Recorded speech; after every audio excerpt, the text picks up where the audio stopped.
కంసుడు రాక్షసులతో ఒప్పందం చేసుకొని ఏం చేశారు అంటే, రాక్షస గుణముతో ఉన్న జరాసంధుడు మగధ రాజానికి రాజుగా ఉన్నారు.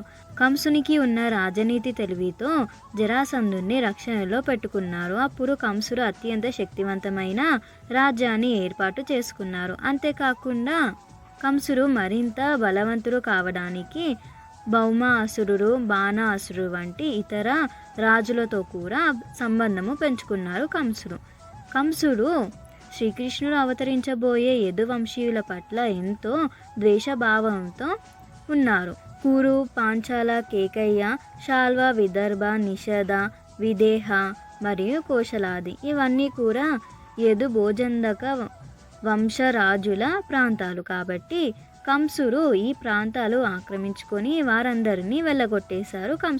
వారు వేరే వేరే ప్రాంతాలలో తలదాచుకున్నారు. కంసుడు ఇవే కాకుండా ఇంకేమి చేశారు అంటే